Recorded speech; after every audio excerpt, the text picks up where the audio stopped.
हम अवगुण भरे एक गुण नाही, अमृत छाड़ बिखै बिख खाय।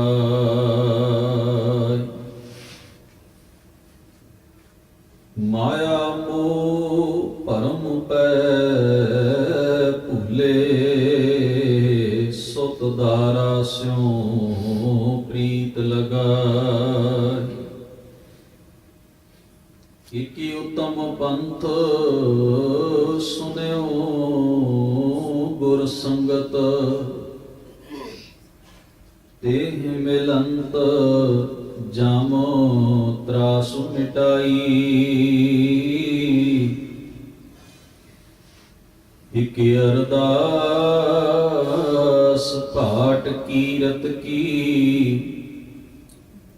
गुरु रामदास राखो शरणाई। धन वाहिगुरु साहिब जी,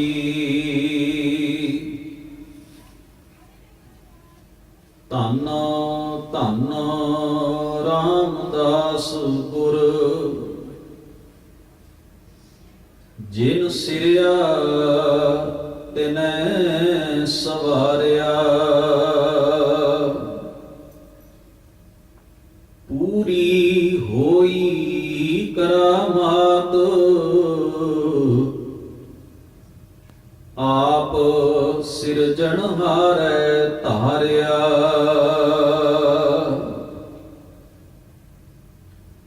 धन धन रामदास गुर, जिन सिरिया तिनै सवारिया। पूरी होई करामात, आप सिरजनहारै धारिया। सिखी अतै संगति, पार ब्रह्म कर नमस्कारिया। अटल अथा अतोड़ तूं, तेरा अंत ना पारावारिया। जिनी तू सेविया पाओ कर, से तुद पार उतारिया। लब लोभ काम क्रोध मोह, मार कटे तुद सपरवारिया। धन सो तेरा थान है, सच तेरा पैशकारिया। नानक तू लहना तू है, गुर अमर तू विचारिया। गुर डिठा तां मन साधारिया। नानक तू लहना तू है, गुर अमर तू विचारिया। गुर डिठा तां मन साधारिया। वाहिगुरु जी का खालसा, वाहिगुरु जी की फतेह। परम सम्मानयोग सतगुरु गुरु ग्रंथ साहिब सच्चे पातशाह महाराज जी दे सजे हुए पावन दरबार दीयां हाजरियां भर रहे गुरु सवारे सतसंगी जनों, अकाल पुरख जी की अपार बख्शिश किरपा का सदका अज शाम के इन्हां गुरमत दीवाना की हाजरी भरदियां होया आप सरबत संगत ने सत्कारयोग भाई साहब जी तिन्हां दा समूह जथा तिन्हां पासों आप जी ने हजूर पिता जी की अमृतमयी पावन बाणी का कीर्तन बड़े अदब सत्कार सहित श्रवण किया है। जिस पावन बाणी की लड़ीवार कथा विचार आपां सांझियां करन दा यतन कर रहे हाँ। राम कली की वार राय बलवंड तथा सतै डूम आखी। राम कली की तीसरी वार दे विच जिस दी 7वीं पौड़ी का कीर्तन भाई साहब जी ने आप जी नूं श्रवण करवाया है, उपरंत दास ने इस पौड़ी का पाठ आप जी दे नाल साझा किया है। पहलियां 3 पौड़ियां भाई बलवंड जी दियां उचारण कीतियां होईयां, अखीरलियां 5 पौड़ियां भाई सत्ता जी दियां उचारण कीतियां होईयां, कुल 8 पौड़ियां हन। ये 7वीं पौड़ी भाई सत्ता जी की आखी हुई है अते धन धन गुरु रामदास साहब सच्चे पातशाह जी दे परथाएं इस पावन पौड़ी दे विच उन्होंने जिक्र किया है। क्योंकि निरंतर लड़ीवार एक विचार चल रहा है। गुरु नानक महाराज, धन गुरु अंगद साहब सच्चे पातशाह, गुरु अमरदास महाराज, हुण धन गुरु रामदास महाराज जी दे परथाए इस पावन पौड़ी की जो अखीरली अंतम समाप्ति की पंक्ति है, गुर डिठा तां मन सद हारिया। गुरु नूं वेखिया तां मन टिक गया, मन नूं आसरा मिल गया। वैसे तां जदों इस पावन पौड़ी की आरंभता की है, धन धन रामदास गुर जिन सिरिया तिन्हें सवारिया, धन गुरु रामदास महाराज जी के प्रथाएं जिक्र किया है।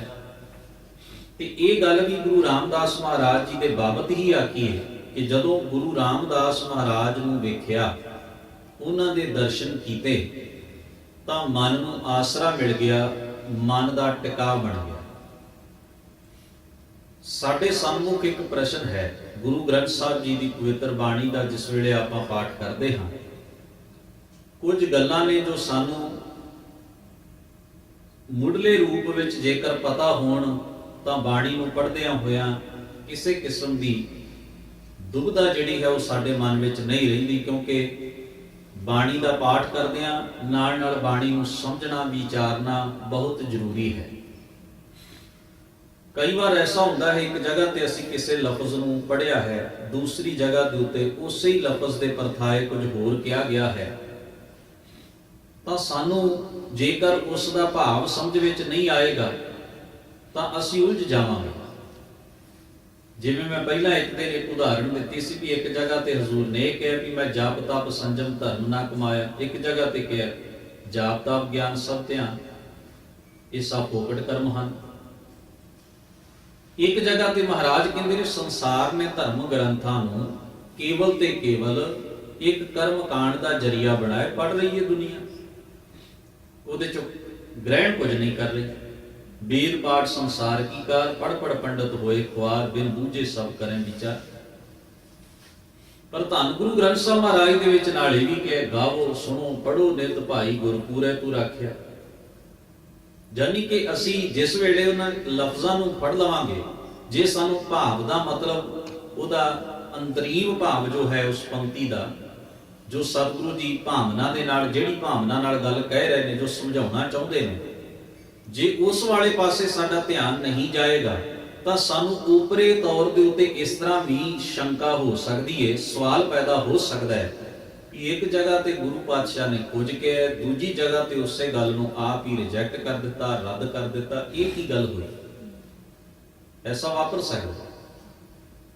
पर समझण आए होंदा है कि किहड़ी गल किहड़े कंसैप्ट दे मुताबिक कही गई है, ਕਿਹੜਾ ਟੌਪਿਕ ਚੱਲ ਰਿਹਾ ਹੈ, ਉਸ ਟੌਪਿਕ ਦੇ ਵਿੱਚ ਇਹ ਗੱਲ ਕਿਸ ਅੰਦਾਜ਼ ਤੋਂ, ਕਿਹੜੀ ਭਾਵਨਾ ਨਾਲ ਆਖੀ ਗਈ ਹੈ।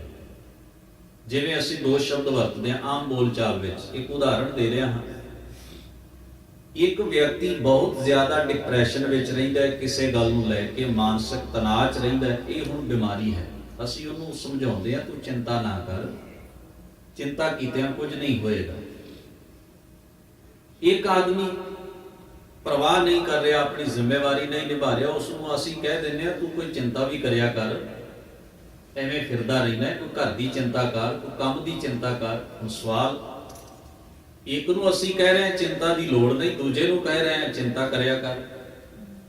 ਇਹ ਆਪਾ ਵਿਰੋਧੀ ਗੱਲਾਂ ਨਹੀਂ, ਲਫ਼ਜ਼ ਆਪਾ ਵਿਰੋਧੀ ਹੋਣਗੇ, ਪਰ ਇੱਕ ਗੱਲ ਕਿਸੇ ਕਨਸੈਪਟ ਵਿੱਚ ਕਹੀ ਜਾ ਰਹੀ ਹੈ, ਦੂਜੀ ਕਿਸੇ ਕਨਸੈਪਟ ਵਿੱਚ ਕਹੀ ਜਾ ਰਹੀ। ਦੋਵਾਂ ਦਾ ਮਤਲਬ ਦੋਵਾਂ ਬੰਦਿਆਂ ਲਈ ਵੱਖਰਾ ਵੱਖਰਾ ਹੈ। ਇਸ ਤਰ੍ਹਾਂ ਅਸੀਂ ਬਹੁਤ ਸਾਰੀਆਂ ਗੱਲਾਂ ਆਮ ਬੋਲਚਾਲ ਵਿੱਚ ਕਰਦੇ ਹਾਂ, ਜਿੱਥੇ ਸਾਡੇ ਲਫ਼ਜ਼ ਭਾਵੇਂ ਸਾਨੂੰ ਲੱਗਣ ਵੀ ਆਪਾ ਵਿਰੋਧੀ ਨੇ, ਪਰ ਉਹ ਗੱਲ ਜਿਸ ਜਗ੍ਹਾ ਤੇ ਜਿਸ ਚੀਜ਼ ਦੇ ਬਾਬਤ ਕਹੀ ਗਈ ਹੈ ਉੱਥੇ ਸਹੀ ਸੀ, ਉੱਥੇ ਗਲਤ ਨਹੀਂ ਸੀ। ਇਸ ਵਾਸਤੇ ਗੱਲ ਦਾ ਜਿਹੜਾ ਕਨਸੈਪਟ ਹੈ, ਜਿੰਨਾ ਚਿਰ ਉਹ ਨਹੀਂ ਸਮਝਿਆ ਜਾਂਦਾ ਵੀ ਕਿਹੜੀ ਚੀਜ਼ ਵਾਸਤੇ ਗੱਲ ਕਹੀ ਗਈ ਹੈ, ਉਹਨਾਂ ਚਿਰ ਅਸੀਂ ਕਈ ਵਾਰ ਲਫ਼ਜ਼ਾਂ ਦੇ ਭੁਲੇਵੇ ਵਿੱਚ ਹੀ ਉਲਝੇ ਰਹਿੰਦੇ ਹਾਂ। ਇਸ ਵਾਸਤੇ ਬੜਾ ਜ਼ਰੂਰੀ ਹੈ ਕਿ ਜੋ ਗੁਰੂ ਗ੍ਰੰਥ ਸਾਹਿਬ ਮਹਾਰਾਜ ਦੇ ਵਿੱਚ ਫਰਮਾਇਆ ਗਿਆ ਉਹਦਾ ਭਾਵ ਅਸੀਂ ਸਮਝਣਾ ਹੈ। ਵਿਦਵਾਨ ਗੁਰਸਿੱਖਾਂ ਨੇ ਤਿੰਨ ਗੱਲਾਂ ਕਹੀਆਂ ਨੇ ਸਾਡੇ ਸਾਹਮਣੇ, ਤਿੰਨ ਗੱਲਾਂ। ਪਹਿਲੀ ਗੱਲ ਉਹਨਾਂ ਨੇ ਆਖਿਆ, ਬਾਣੀ ਨੂੰ ਸਮਝਣ ਦਾ ਜਿਹੜਾ ਪਹਿਲਾ ਪੜਾਅ ਹੈ ਉਹ ਹੈ ਉਚਾਰਨ, ਕਿ ਜੋ ਗੁਰੂ ਗ੍ਰੰਥ ਸਾਹਿਬ 'ਚ ਲਿਖਿਆ ਉਸ ਨੂੰ ਪੜ੍ਹਨਾ ਕਿਵੇਂ ਹੈ।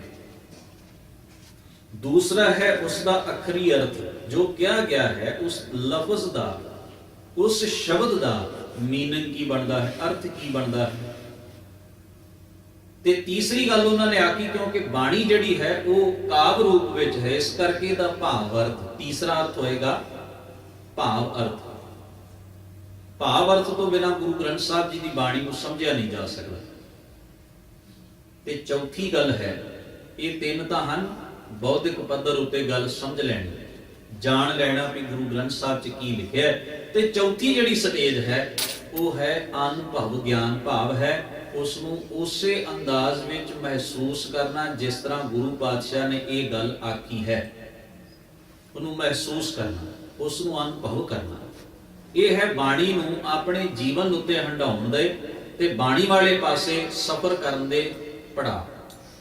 ਫਿਰ ਦੁਬਾਰਾ ਇਸ ਗੱਲ ਦਾ ਜ਼ਿਕਰ ਕਰਦੇ ਹਾਂ, ਪਹਿਲਾ ਹੈ ਉਚਾਰਨ, ਦੂਜਾ ਹੈ ਅਖਰੀ ਅਰਥ, ਤੀਜਾ ਹੈ ਭਾਵ ਅਰਥ, ਚੌਥਾ ਹੈ ਉਹੋ ਜਿਹੀ ਫੀਲਿੰਗ ਆਪਣੇ ਅੰਦਰ ਪੈਦਾ ਕਰਨ ਵਾਸਤੇ ਬਾਣੀ ਦਾ ਅਭਿਆਸ, ਜਿਸ ਤਰ੍ਹਾਂ ਗੁਰੂ ਪਾਤਸ਼ਾਹ ਕਹਿ ਰਹੇ ਹਨ।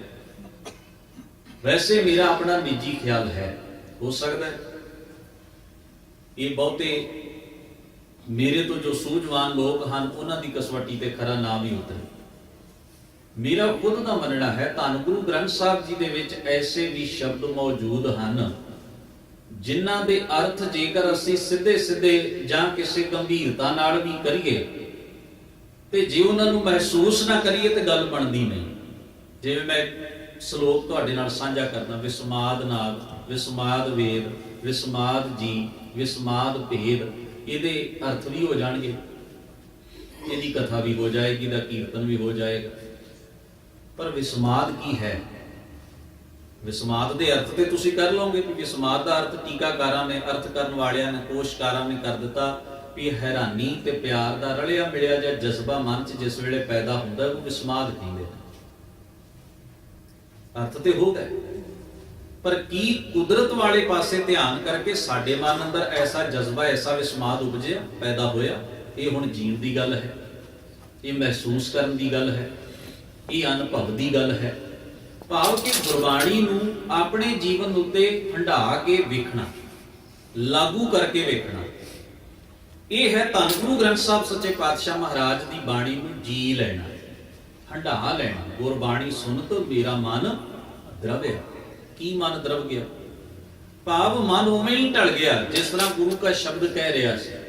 ਮਨ ਦੀ ਉਵੇਂ ਹੀ ਕਾਇਆ ਕਲਪ ਹੋ ਗਈ, ਮਨ ਵੀ ਉਹੋ ਜਿਹੀ ਫੀਲਿੰਗ ਵਾਲਾ ਹੋ ਗਿਆ, ਮਨ ਉਹ ਉਸੇ ਚੀਜ਼ ਨੂੰ ਅਨੁਭਵ ਕਰਨ ਲੱਗ ਗਿਆ ਜਿਹੜੀ ਗੱਲ ਗੁਰੂ ਦੇ ਸ਼ਬਦ ਨੇ ਸਾਡੇ ਸਾਹਮਣੇ ਬਿਆਨ ਕਰ ਦਿੱਤੀ।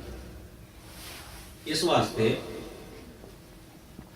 ਗੁਰੂ ਦੇ ਅਸਲ ਦਰਸ਼ਨ ਕੀ ਹਨ ਅਸਾਂ ਇਹ ਜਾਣਨਾ, ਕਿਉਂਕਿ ਇੱਕ ਪਾਸੇ ਮਹਾਰਾਜ ਦੀ ਪਾਵਨ ਬਾਣੀ 'ਚ ਇਹ ਵੀ ਸਿਧਾਂਤ ਆਇਆ, ਸਤਿਗੁਰ ਨੂੰ ਸਭ ਕੋ ਵੇਖਦਾ ਜੇਤਾ ਜਗਤ ਸੰਸਾਰ, ਡਿਠੈ ਮੁਕਤ ਨਾ ਹੋਵੇ ਜਿਚਰ ਸ਼ਬਦ ਨਾ ਕਰੇ ਵਿਚਾਰ। ਕਿ ਗੁਰੂ ਨੂੰ ਤਾਂ ਸਾਰਾ ਸੰਸਾਰ ਵੇਖ ਰਿਹਾ, ਇਹਨਾਂ ਅੱਖਾਂ ਦੇ ਨਾਲ ਦਰਸ਼ਨ ਕਰ ਰਿਹਾ ਹੈ, ਤੱਕ ਰਿਹਾ ਹੈ, ਪਰ ਡਿਠੈ ਮੁਕਤ ਨਾ ਹੋਵੇ। ਕੇਵਲ ਇਹਨਾਂ ਅੱਖਾਂ ਦੇ ਨਾਲ ਵੇਖਣ ਦੇ ਨਾਲ ਹੀ ਕਹਾਣੀ ਨਹੀਂ ਬਣ ਜਾਏਗੀ, ਮੈਂ ਗੁਰੂ ਨੂੰ ਵੇਖ ਲਿਆ ਬਸ ਗੱਲ ਖਤਮ ਹੋ ਗਈ। ਇਹਦੇ ਨਾਲ ਕੀ ਤਬਦੀਲੀ ਆਏਗੀ, ਕੀ ਫਰਕ ਪਵੇਗਾ? ਤੇ ਵੇਖਣ ਵਾਲੇ ਦਾ ਅੰਦਾਜ਼ ਵੱਖਰਾ ਵੱਖਰਾ ਹੋ ਸਕਦਾ ਹੈ, ਕੋਈ ਕਿਸ ਤਰ੍ਹਾਂ ਵੇਖ ਰਿਹਾ, ਕੋਈ ਕਿਸ ਤਰ੍ਹਾਂ ਵੇਖ ਰਿਹਾ। ਇਸ ਵਾਸਤੇ ਗੁਰੂ ਮਹਾਰਾਜ ਨੇ ਆਖਿਆ, ਉਨਾ ਚਿਰ ਅਸੀਂ ਬੰਧਨ ਤੋਂ ਮੁਕਤ ਨਹੀਂ ਹੁੰਦੇ ਜਿੰਨਾ ਚਿਰ ਜਿਚਰ ਸ਼ਬਦ ਨਾ ਕਰੇ ਵਿਚਾਰ। ਹੁਣ ਇਹਦਾ ਭਾਵ ਹੈ ਵੀ ਗੁਰੂ ਦੇ ਅਸਲ ਦਰਸ਼ਨ ਜਿਹੜੇ ਹਨ ਉਹ ਗੁਰੂ ਦੇ ਸ਼ਬਦ ਨੂੰ ਜੀਣਾ ਹੈ। ਅਸਲ ਦਰਸ਼ਨ ਗੁਰੂ ਦੇ ਕੀ ਹਨ? ਕੇਵਲ ਫਿਜ਼ੀਕਲੀ ਤੱਕ ਲੈਣਾ ਨਹੀਂ, ਆਕਾਰ ਨੂੰ ਤੱਕ ਲੈਣਾ ਨਹੀਂ, ਗੁਰੂ ਤੱਕ ਪਹੁੰਚਣਾ, ਗੁਰੂ ਦੇ ਨਾਲ ਨੇੜਤਾ ਦਾ ਅਹਿਸਾਸ ਕਰਨਾ, ਗੁਰੂ ਦੇ ਬਚਨ ਨੂੰ ਮੰਨਣਾ, ਗੁਰੂ ਨੂੰ ਜੀਣਾ, ਇਹ ਹੈ ਗੁਰੂ ਦੇ ਅਸਲ ਦਰਸ਼ਨ। ਇਸ ਵਾਸਤੇ ਸਾਡੀ ਪੰਥਕ ਮਰਿਆਦਾ 'ਚ ਇੱਕ ਬੜਾ ਪਿਆਰਾ ਲਫ਼ਜ਼ ਵਰਤਿਆ ਗਿਆ ਕਿ ਗੁਰੂ ਦਾ ਹੁਕਮ ਲੈਣਾ, ਗੁਰੂ ਦਾ ਸ਼ਬਦ ਸੁਣਨਾ, ਇਹੀ ਗੁਰੂ ਦੇ ਅਸਲ ਦਰਸ਼ਨ ਹਨ, ਇਹ ਗੁਰੂ ਦੇ ਅਸਲ ਦੀਦਾਰ ਹਨ। ਹੁਣ ਐਸੇ ਦਰਸ਼ਨਾਂ ਦੀ ਗੱਲ ਧੰਨ ਗੁਰੂ ਗ੍ਰੰਥ ਸਾਹਿਬ ਮਹਾਰਾਜ ਦੇ ਵਿੱਚ ਕੀਤੀ ਗਈ ਹੈ ਤੇ ਸੁਭਾਵਕ ਹੈ। ਇੱਥੇ ਜਿਹੜਾ ਪ੍ਰਤੀਕ ਵਰਤਿਆ ਵੀ ਗੁਰ ਡਿਠਾ ਤਾਂ ਮਨ ਸਦਾ ਰਿਹਾ, ਇੱਥੇ ਵੀ ਗੁਰੂ ਸ਼ਬਦ ਜਿਹੜਾ ਇੱਕ ਬਿੰਬ ਹੈ ਸਾਡੇ ਸਾਹਮਣੇ। ਗੁਰੂ ਰਾਮਦਾਸ ਮਹਾਰਾਜ ਜੀ ਦੇ ਰੂਪ ਵਿੱਚ ਉਹ ਮੌਜੂਦ ਨੇ, ਇੱਕ ਐਥੈਂਟਿਕ ਪਰਸਨੈਲਿਟੀ। ਧੰਨ ਗੁਰੂ ਰਾਮਦਾਸ ਮਹਾਰਾਜ, ਗੁਰੂ ਅਮਰਦਾਸ ਸਾਹਿਬ ਨੇ ਨਿਯਤ ਕੀਤੇ ਨੇ, ਪਰ ਉੱਥੇ ਵੇਖਣਾ ਕੀ ਹੈ? ਗੁਰੂ ਨੂੰ ਵੇਖਣਾ ਹੈ। ਉਹ ਗੁਰੂ ਜੋ ਧੰਨ ਗੁਰੂ ਰਾਮਦਾਸ ਮਹਾਰਾਜ ਜੀ ਦੇ ਰਾਹੀਂ ਪ੍ਰਗਟ ਹੋ ਰਹੇ ਹਨ, ਭਾਵ ਉਹ ਫਲਸਫਾ, ਉਹ ਸਿਧਾਂਤ, ਉਹ ਵਿਚਾਰਧਾਰਾ, ਉਸ ਗੁਰਮਤ ਗਾਡੀ ਰਾਹ ਦੇ ਪਾਂਧੀ ਬਣਨਾ ਹੈ, ਤਾਂ ਗੁਰੂ ਦੇ ਅਸਲ ਦਰਸ਼ਨ ਹੋਣਗੇ, ਤਾਂ ਗੁਰੂ ਦੀ ਨੇੜਤਾ ਪ੍ਰਾਪਤ ਹੋ ਸਕੇਗੀ। ਫਿਜ਼ੀਕਲੀ ਤੱਕਣ ਦੀ ਗੱਲ ਨਹੀਂ ਹੈ ਕਿ ਮੈਂ ਗੁਰੂ ਰਾਮਦਾਸ ਮਹਾਰਾਜ ਦੇ ਮੁਖੜੇ ਨੂੰ ਵੇਖ ਲਿਆ ਬਸ ਗੱਲ ਖਤਮ ਹੋ ਗਈ, ਨਹੀਂ। ਉੱਥੇ ਤੇ ਗੁਰੂ ਪਾਤਸ਼ਾਹ ਮਹਾਰਾਜ ਦਾ ਇਹ ਬਚਨ ਤੁਸੀਂ ਪੜ੍ਹ ਲੈਣਾ, ਭਾਵੇਂ ਸਾਡੇ ਸਾਖੀਕਾਰਾਂ ਨੇ ਨਾ ਜਾਂ ਕਵੀਆਂ ਨੇ ਬਿਲਾਸ ਤੇ ਗੁਰੂ ਪਾਤਸ਼ਾਹ ਦੀ ਸ਼ੋਭਾ ਦੇ ਵਿੱਚ ਲਿਖੇ ਗ੍ਰੰਥਾਂ ਨੇ ਗੱਲ ਨੂੰ ਬਹੁਤ ਹੀ ਲੰਮੀ ਖਿੱਚ ਲਿਆ, ਤੀਵੇਂ ਦਾ ਪ੍ਰਭਾਵ ਪਾ ਦਿੱਤਾ ਵੀ ਜਿਸ ਨੂੰ ਉਹ ਗਲਤ ਲਿਖਣ ਲੱਗੇ, ਕਿਉਂਕਿ ਬਹੁਤ ਜ਼ਿਆਦਾ ਛੰਦ ਉਹਦੇ ਵਿਰੋਧ ਵਿੱਚ ਰਚ ਬੈਠੇ, ਇਸ ਕਰਕੇ ਉਹ ਬੰਦਾ ਐਸਾ ਵਿਰੋਧੀ ਨਜ਼ਰ ਆਉਣ ਲੱਗ ਪਿਆ ਇਤਿਹਾਸ ਦੀਆਂ ਪੁਸਤਕਾਂ ਦੇ ਵਿੱਚੋਂ ਵੀ ਉਹਦਾ ਕੋਈ ਚੰਗਾ ਪੱਖ ਸਾਡੇ ਸਾਹਮਣੇ ਨਹੀਂ ਆਉਣ ਦਿੱਤਾ ਗਿਆ। ਜਿਸ ਤਰ੍ਹਾਂ ਬਾਬਾ ਪ੍ਰਿਥੀ ਚੰਦ ਦਾ ਜੀਵਨ ਸਾਡੇ ਬਿਲਾਸਾਂ ਨੇ ਜਾਂ ਗੁਰੂ ਪਾਤਸ਼ਾਹ ਦੀ ਵਡਿਆਈ ਲਿਖਣ ਵਾਲੇ ਗ੍ਰੰਥਾਂ ਨੇ ਲਿਖੇ, ਪਰ ਇੱਕ ਉਦਾਹਰਣ ਮਾਤਰ ਸਾਡੇ ਸਾਹਮਣੇ ਹੈ ਬਾਬਾ ਪ੍ਰਿਥੀ ਚੰਦ ਜੀਵਨ। ਮੀਣਾ ਹੋਆ ਪ੍ਰਿਥੀਆ ਭਾਈ ਗੁਰਦਾਸ ਜੀ ਨੇ ਵੀ ਲਿਖਿਆ ਕਿ ਭਾਈ ਗੁਰਦਾਸ ਜੀ ਦੇ ਕਹਿਣ ਮੁਤਾਬਕ ਇਹ ਜੋ ਗੱਲ ਹੈ ਕਿ ਬਾਬਾ ਪ੍ਰਿਥੀ ਚੰਦ ਜੀ ਮੀਣੇ ਦਾ ਮਤਲਬ ਹੁੰਦਾ ਹੈ ਵੀ ਜੋ ਅੰਦਰ ਸਹੀ ਗੱਲ ਦੀ ਪਾਲਣਾ ਨਾ ਕਰੇ ਪਰ ਬਾਹਰੋਂ ਸਹੀ ਬਣ ਕੇ ਵਿਖਾਉਣ ਦੀ ਹਮੇਸ਼ਾ ਕੋਸ਼ਿਸ਼ ਵਿੱਚ ਲੱਗਾ ਰਹੇ, ਯਾਨੀ ਕਿ ਅੰਦਰੋਂ ਹੋਰ ਬਾਹਰੋਂ ਹੋਰ ਕਿਰਦਾਰ ਜਿਹੜਾ ਉਹਨੂੰ ਮੀਣਾ ਕਹਿ ਦਿੰਦੇ। ਇੱਕ ਸ਼ਬਦ ਹੋਰ ਅਸੀਂ ਵਰਤਦੇ ਆ ਆਪਣੇ ਕਲਚਰ ਵਿੱਚ, ਉਹ ਹੈ ਮੀਸਣਾ। ਦਿਲ ਦੀ ਗੱਲ ਬਾਹਰ ਨਹੀਂ ਕੱਢਦਾ, ਅੰਦਰੇ ਅੰਦਰ ਜ਼ਹਿਰ ਭਰੀ ਰੱਖਦਾ, ਬਾਹਰੋਂ ਬੜੇ ਤਰੀਕੇ ਨਾਲ ਗੱਲ ਕਰਦਾ। ਆਵੇ ਖਤਰਨਾਕ ਹੈ। ਬਾਣੀ 'ਚ ਸ਼ਬਦ ਇਸ ਵਾਰ ਪਰਥਾਏ ਵਰਤਿਆ ਹੈ ਕਪਟ। ਭਾਈ ਗੁਰਦਾਸ ਜੀ ਨੇ ਆਪਣੀ ਵਾਰ ਦੇ ਵਿੱਚ ਮੀਣਾ ਸ਼ਬਦ ਬਹੁਤ ਵਰਤਿਆ, ਗੁਰੂ ਗ੍ਰੰਥ ਸਾਹਿਬ ਦੇ ਵਿੱਚ ਕਪਟ ਸ਼ਬਦ ਵਰਤਿਆ। ਉੱਥੇ ਮਹਾਰਾਜ ਨੇ ਕਿਹਾ ਕੋਈ ਗਾਵੇ ਰਾਗੀ ਨਾਦੀ ਬੇਦੀ ਬਹੁ ਭਾਂਤ ਕਰ ਨਹੀਂ ਹਰ ਹਰ ਭੀਜੈ ਰਾਮ ਰਾਜੇ। ਤੇ ਅੱਗੇ ਕਿਹਾ ਜਿਨ੍ਹਾਂ ਅੰਦਰ ਕਪਟ ਵਿਕਾਰ ਹੈ ਤਿਨਾਂ ਰੋਏ ਕਿਆ ਕੀਜੈ। ਕਈ ਵਾਰ ਸੋਚਣਾ ਸਤਿਗੁਰੂ ਜੀ, ਭਾਵੇਂ ਮੈਂ ਘੰਟਿਆਂ ਬੱਧੀ ਗਿਆਨ ਦੀਆਂ ਗੱਲਾਂ ਕਰਾਂ, ਜੇ ਮੇਰੇ ਅੰਦਰ ਇਸ ਗੱਲ ਪ੍ਰਤੀ ਇਮਾਨਦਾਰੀ ਨਹੀਂ ਨਾ ਤੇ ਗੁਰੂ ਪਾਤਸ਼ਾਹ ਕਹਿੰਦੇ ਨੇ ਰੋਈ ਚੱਲ, ਰੋਈ ਰਿਹਾ, ਹੋਰ ਤੂੰ ਕੀ ਕਰ ਰਿਹਾ। ਜੇ ਮੈਂ ਗਾ ਰਿਹਾ ਤਾਂ ਉਸ ਗਾਉਣ ਦਾ ਕੋਈ ਮੇਰੇ ਤੇ ਅਸਰ ਨਹੀਂ ਤੇ ਮੈਂ ਅੰਦਰੋਂ ਕਪਟ ਰੱਖ ਰਿਹਾ ਹਾਂ, ਮੇਰੀ ਸੋਚ ਉਸ ਤੋਂ ਵਿਪਰੀਤ ਚੱਲ ਰਹੀ ਹੈ, ਤਾਂ ਗੁਰੂ ਕਹਿੰਦੇ ਰੋਈ ਚੱਲ। ਇਹ ਰੋਣ ਤੋਂ ਬਿਨਾਂ ਕੋਈ ਕੰਮ ਨਹੀਂ ਹੈ। ਤੇ ਨਾ ਰੋਏ ਕਿਆ ਕੀਜੈ, ਹਰ ਕਰਤਾ ਸਭ ਕਿਛ ਜਾਣਦਾ। ਸਾਕਤ ਕੂੜ ਕਪਟ ਮਹਿ ਟੇਕਾ, ਐਨ ਨਿੰਦਾ ਕਰੈ ਅਨੇਕਾ। ਕਪਟ ਅੰਦਰ ਰੱਖਣਾ, ਖੋੜ ਰੱਖਣਾ, ਉਹਨੂੰ ਕਪਟ ਆਖਿਆ ਗਿਆ। ਖੈਰ, ਜਿਹੜਾ ਮੈਂ ਉਦਾਹਰਣ ਦੇਣੀ ਚਾਹੁੰਦਾ ਉਹ ਇਹ ਹੈ ਕਿ ਬਾਬਾ ਪਿਰਥੀ ਚੰਦ, ਕੀ ਉਹਨਾਂ ਨੇ ਧੰਨ ਗੁਰੂ ਰਾਮਦਾਸ ਮਹਾਰਾਜ ਜੀ ਨੂੰ ਨਹੀਂ ਵੇਖਿਆ? ਉਹ ਤਾਂ ਵੱਡੇ ਪੁੱਤਰ ਨੇ ਜੀ, ਕਿਉਂ ਨਹੀਂ ਵੇਖਿਆ? ਸਭ ਤੋਂ ਵੱਧ ਦਰਸ਼ਨ ਹੀ ਉਹਨਾਂ ਨੇ ਕੀਤੇ। ਹਜ਼ੂਰੀ ਨੂੰ ਉਹਨਾਂ ਮਾਣਿਆ, ਨੇੜਤਾ ਉਹਨਾਂ ਨੇ ਮਾਣੀ, ਸਤਿਗੁਰਾਂ ਦੀ ਮੱਤ ਨੂੰ ਸੁਣਿਆ। ਪਰ ਉਹਨਾਂ ਦਾ ਉਹ ਜੀਵਨ ਲੈਵਲ ਨਹੀਂ ਜਿਹੜਾ ਜੀਵਨ ਦਾ ਪੱਧਰ ਧੰਨ ਗੁਰੂ ਅਰਜਨ ਸਾਹਿਬ ਮਹਾਰਾਜ ਨੇ ਕਮਾਇਆ। ਉਹ ਛੋਟੇ ਸਪੁੱਤਰ ਸਨ ਧੰਨ ਗੁਰੂ ਰਾਮਦਾਸ ਮਹਾਰਾਜ ਜੀ ਦੇ। ਇਹ ਇੱਕ ਉਦਾਹਰਣ ਮਾਤਰ ਹੈ ਇਤਿਹਾਸ ਦੀ ਸਾਡੇ ਸਾਹਮਣੇ, ਇੱਕ ਪ੍ਰਤੀਕ ਹੈ। ਇਹ ਪ੍ਰਤੀਕ ਇਹ ਗੱਲ ਦੱਸਦਾ ਹੈ ਕਿ ਗੁਰੂ ਦੇ ਦਰਸ਼ਨ ਕੇਵਲ ਬਾਹਰੀ ਨਹੀਂ ਹੁੰਦੇ, ਗੁਰੂ ਦੇ ਦਰਸ਼ਨ ਉਸ ਦੀ ਮੱਤ ਨੂੰ ਗ੍ਰਹਿਣ ਕਰਨਾ ਹੈ। ਇਹ ਗੁਰੂ ਦੇ ਅਸਲ ਦਰਸ਼ਨ ਹਨ। ਜਿਸ ਨੇ ਇਹ ਦਰਸ਼ਨ ਕੀਤੇ ਨੇ ਉਹ ਗੁਰੂ ਚ ਅਭੇਦ ਹੋ ਗਿਆ। ਜਿਸ ਨੇ ਇਹ ਦਰਸ਼ਨ ਨਹੀਂ ਕੀਤੇ ਉਹ ਮੇਰੇ ਵਰਗਾ ਭਾਵੇਂ ਸਾਰੀ ਉਮਰ ਕੋਲ ਬੈਠਾ ਰਿਹਾ, ਪਰ ਉਹਨੇ ਕਮਾਇਆ, ਸਿੱਖਿਆ ਤੇ ਜੀਵਿਆ ਕੁਝ ਨਹੀਂ। ਉਹ ਗੁਰਮਤਿ ਤੋਂ ਪੂਰਾ ਰਹਿ ਗਿਆ। ਐਸੇ ਜੀਵਨ ਵਾਸਤੇ ਬਾਣੀ ਦੇ ਵਿੱਚ ਪੱਥਰ ਦੀ ਉਦਾਹਰਣ ਦਿੱਤੀ ਵੀ ਪੱਥਰ ਹਜ਼ਾਰਾਂ ਸਾਲ ਪਾਣੀ 'ਚ ਪਿਆ ਰਹੇ, ਕਿਤੇ ਉਹ ਕੋਮਲ ਹੋ ਜਾਂਦਾ, ਨਰਮ ਹੋ ਜਾਂਦਾ ਹੈ?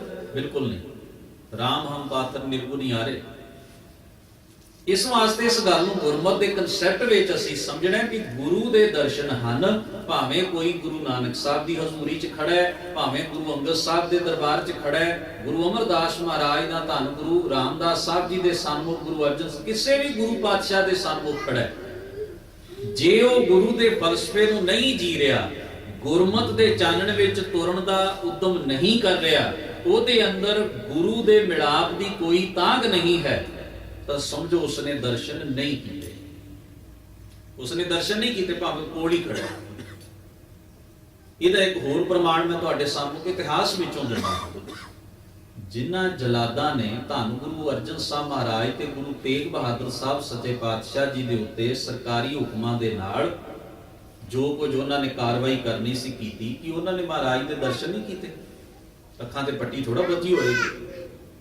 ਜਿਹੜੇ ਕਲਗੀਧਰ ਸਾਹਿਬ ਮਹਾਰਾਜ ਦੀ ਬੱਤੀ 'ਚ ਕਟਾਰ ਖੋਬਣ ਆਏ ਨੇ ਰਾਤ ਨੂੰ ਚੋਰੀ ਚੋਰੀ, ਕਿ ਉਹਨਾਂ ਨੇ ਗੁਰੂ ਸਾਹਿਬ ਜੀ ਨੂੰ ਦੇਖਿਆ ਨਹੀਂ?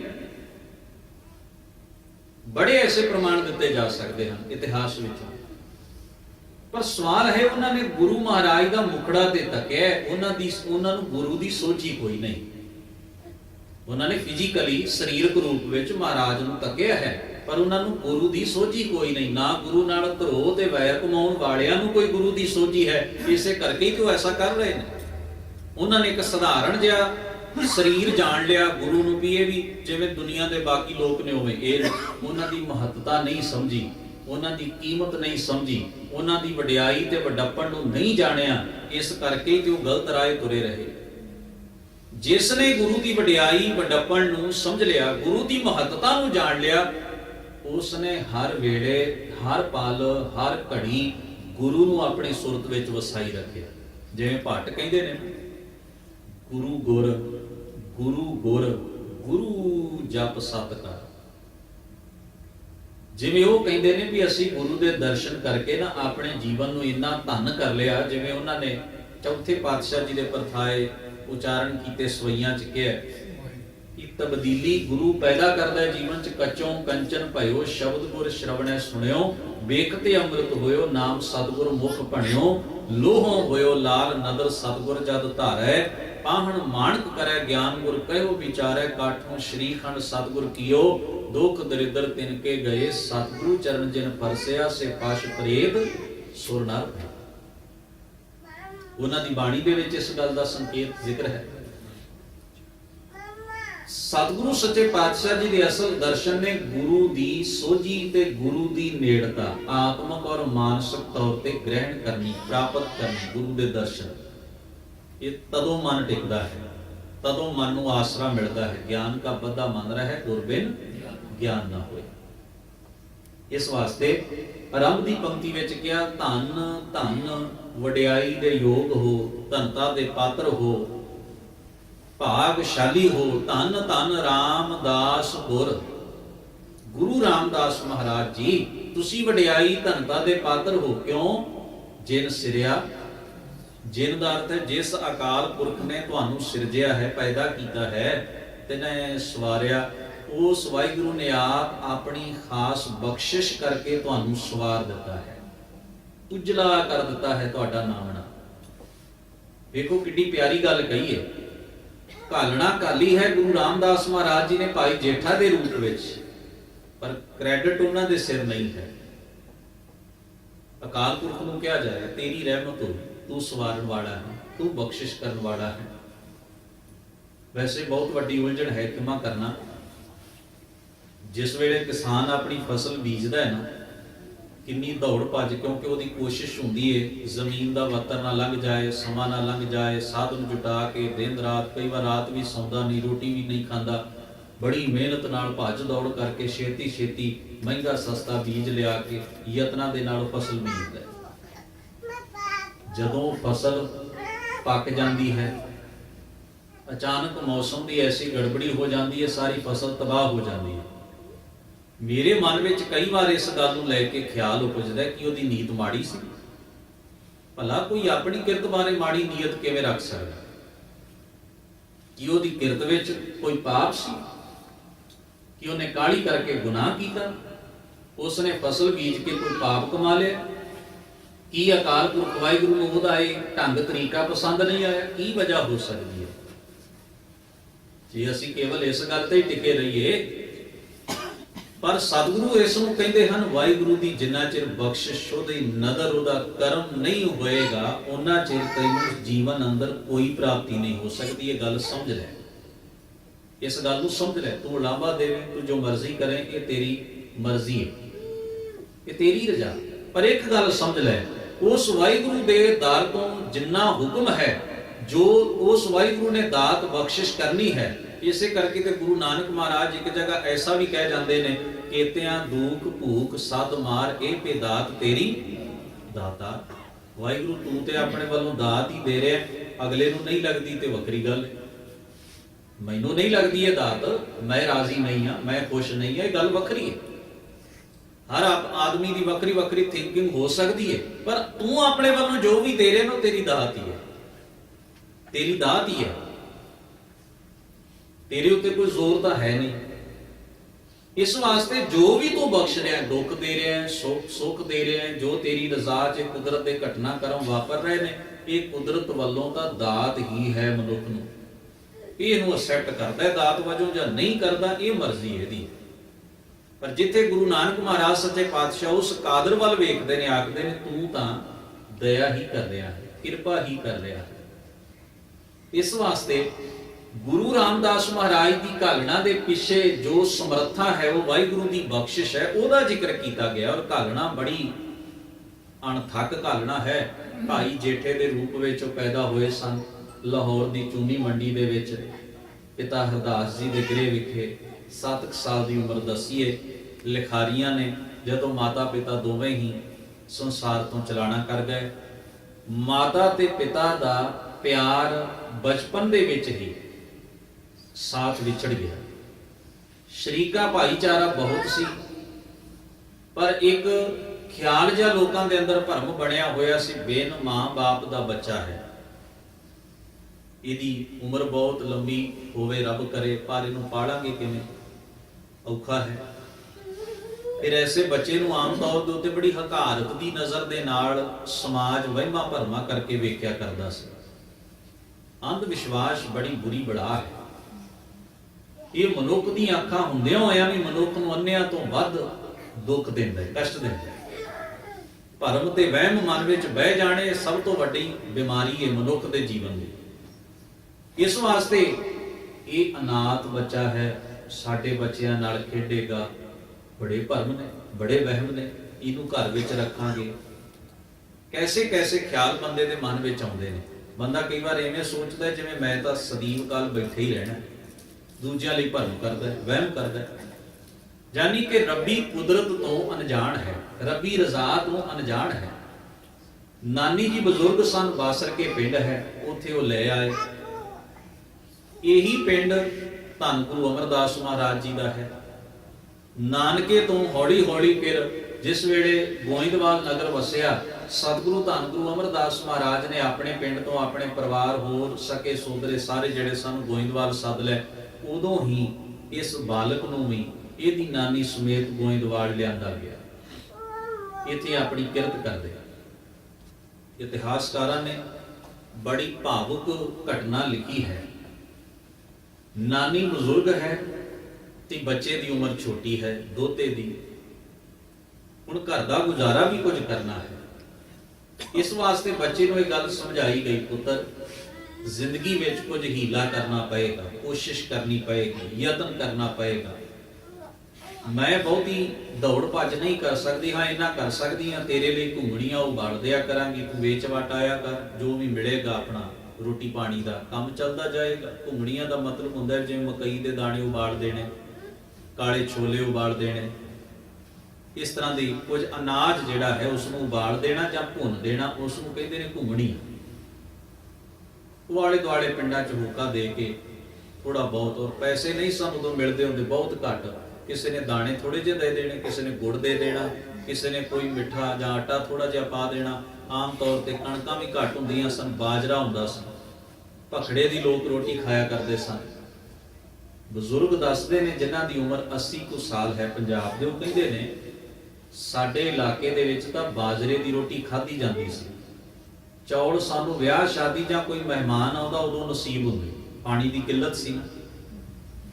कणक दी रोटी भी कहण लगे सानू साल दे विच, जिवें हुण कंटीन्यू असीं ਇਹ खुराक खांदे, इस तरह नहीं सी हुंदी। दही, दुध, लस्सी इत्यादि ये चीज़ां साडी मुढ़ली खुराक का हिस्सा रहीआं ने। शिकार खेडदे सन लोग पुराने। ये जो पंजाब का पुराना कल्चर है उसका मैं जिक्र तुहाडे सामने कीता। मेरा ये दसन तो भाव है कि पैसे का चलन नहीं सी हुंदा, अनाज मुठ दे देना, किसी ने थोड़ियां घूमणियां लै लैणियां, छोटी उम्र है, कईयां ने ना चाहुंदियां भी आखना चलो कोई नहीं, बच्चा है बेचारा दोपहरे मेहनत कर रहा है। कैसी दशा है जीवन की, पर दृढ़ता वेखो, हिम्मत वेखो, दलेरी वेखो, किरत वेखो। ये गुण गुरु अमरदास महाराज को बड़े पसंद आए। दुख अगे धौण झुका देनी, समझो तुसी दुखी होने का राह फड़ लिया। दुख अगे तन के खलो गए, मैं तेनू कुछ नहीं जानता। गुरमत का इहो ते कंसैप्ट है, इहो ते आशा है। कहते ने 1762 ईस्वी जदों वड्डा घल्लूघर 30 तो 35 हज़ार सिख सिखणियां बच्चों तो बजुर्गों तक शहीदी हुई, ते उत्थे मगरों जिहड़ा समागम कीता गया ना, अज तां रिवाज जिहा बन गया, शोक मता पढ़ दिओ, शोक मता पास कर दिओ, कमेटियां, धार्मिक जथेबंदियां, धार्मिक बंदे शोक मता पास करते हैं कि तुसीं अरदास कीती है, वाहिगुरू जी भाणा मनण दा बल बख्शिश करो। ये रिवाज नहीं सी सिखां दा। उन्होंने अरदास की, निहंग सिंह बोक सो कहियो, दीनो सकल सुनाए, तद खालसो सो पयो, गयो सो खोट गवाए। खालसा जी जिवें कुठाड़ी दे विच सोना पा के, सुहागा कैमिकल पा के सुनियारा नूं रखदा है ना भट्ठी दे उत्ते, ते वो दौड़ भज करदा है। जदों ओदी मिलावट सड़ जाती है, शुद्ध हो जाता है, वो टिक जाता है। आख्या खालसा जी दुख सानू कंचन सोना कर देणगे, कुंदन बना देणगे।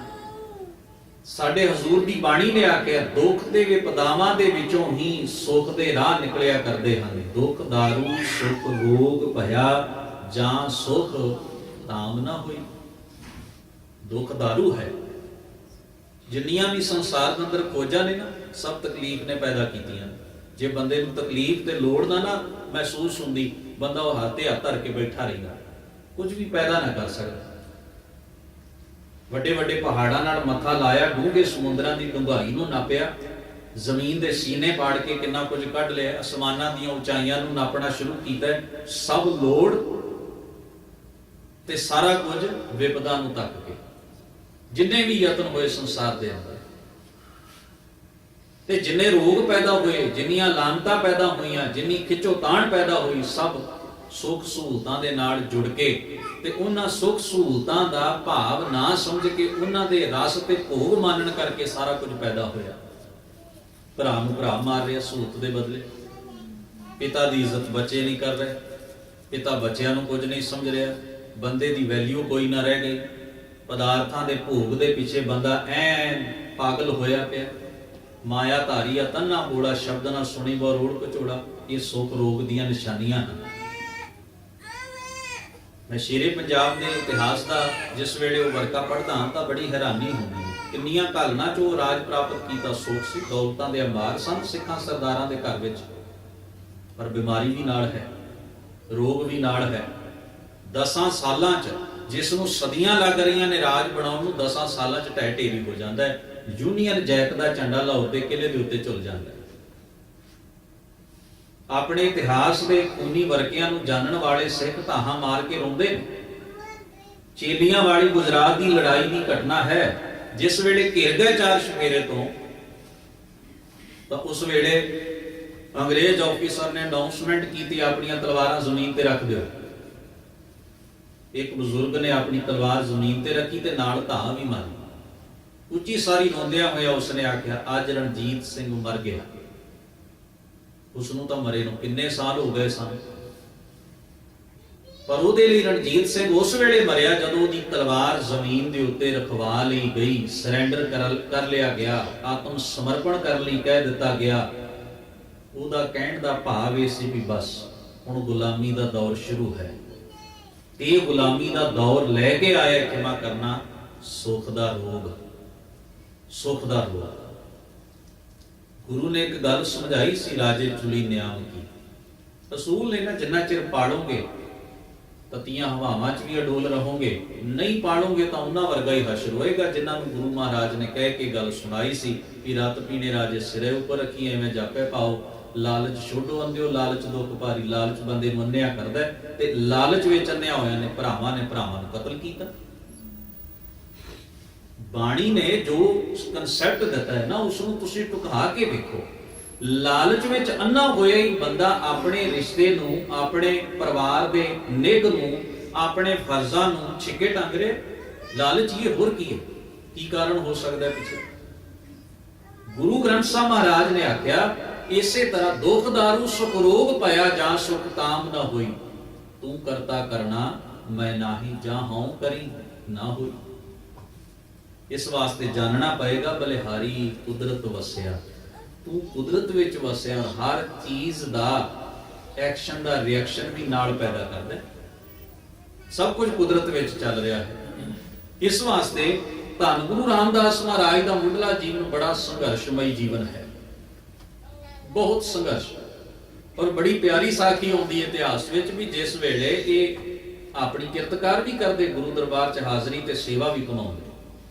हर गुण गुरु दरबार विच इन्हां ने सिੱਖਿਆ ग्रहण किया उन्हां दी बाणी नूं पढ़ के पता लगदा है काव दीयां किन्नियां उच्चियां उडारियां वरतियां ने राग विद्या दी किन्नी उच्ची समझ है धन गुरु रामदास महाराज दे कोल और जिस तरह का उन्होंने अमृतसर शहर जिहड़ा है जिस नूं गुरु का चक सी पहला इहदा नाम वो वसाया ये कोई महान आर्कीटैक्ट ही कर सकता है कारीगर का काम है किसी मामूली आदमी का काम नहीं है एडे वड्डे प्रोजेक्ट अपने हाथ में लै लैणे कोई मामूली बंदा नहीं करता किन्नी सोझी होएगी किन्ना कुछ ग्रहण किया संसार का गुरु अमरदास महाराज की संगत विच ते फिर अगवाई की सिखां दी सिख पंथ की अगवाई करनी एक सफल आगू का जिम्मा है कि दिता ही दिता है कौम नूं कुछ समाज नूं कुछ पुराए नहीं पाया ये किन्ने महान गुण ने धन गुरु रामदास महाराज पिता दे अंदर माता जी ने आख्या धन गुरु अमरदास महाराज दे घरों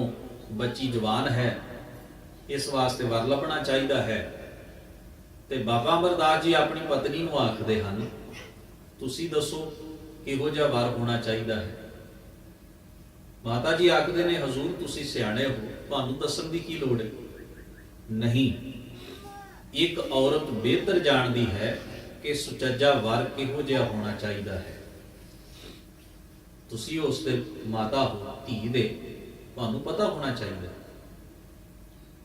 आख्या इस बच्चे वर्गा सुभाव हो इशारा सी भाई जेठा जी वाल हजूर मुस्कुराए आखे इहो जिहा ते फिर यही हो सकता है इस दे गुण चंगे लगते हैं इहदा किरदार चंगा लगता है इहदा जीवन चंगा लगता है ते फिर होर किसे नूं ढूंढना क्यों जदों सारे गुण इहदे विच तुहानूं चंगे लग रहे ने ते फिर इहो ही ठीक है ये उत्तम है इहदे च हर गुण ने हर खूबी है किरदार दा उच्चा है सतगुरु धन गुरु अमरदास महाराज सच्चे पातशाह ने एक परिवारक रिश्ता भी जोड़ लिया पर धन गुरु रामदास महाराज जी ਭਾਈ ਜੇਠੇ ਦੇ ਰੂਪ ਵਿੱਚ ਇੰਨੀ ਘਾਲਣਾ ਕਾਲੀ, ਕਦੇ ਇਸ ਰਿਸ਼ਤੇ ਦਾ ਗੁਮਾਨ ਨਹੀਂ ਕੀਤਾ ਮਨ ਅੰਦਰ ਕਿ ਮੇਰਾ ਗੁਰੂ ਦੇ ਨਾਲ ਆਹ ਰਿਸ਼ਤਾ ਹੈ, ਮੇਰੇ ਗੁਰੂ ਦੇ ਨਾਲ ਆਹ ਸਾਂਝ ਹੈ, ਮੈਂ ਸੇਵਾ ਕਿਉਂ ਕਰਾਂ, ਮੈਂ ਇੱਕ ਵਰਕਰ ਬਣ ਕੇ ਕਿਉਂ ਜੀਵਾਂ, ਮੈਂ ਗੁਰੂ ਦੇ ਹੁਕਮ ਦਾ ਪਾਬੰਦ ਕਿਉਂ ਰਵਾਂ, ਮੈਂ ਆ ਨਿਗੁਣੇ ਕੰਮ ਕਿਉਂ ਕਰਾਂ। ਕੋਈ ਕੰਮ ਗੁਰੂ ਦੇ ਰਜ਼ਾ ਚ ਨਿਗੁਣਾ ਨਹੀਂ ਮੰਨਿਆ ਆਪਣੇ ਜੀਵਨ ਅੰਦਰ।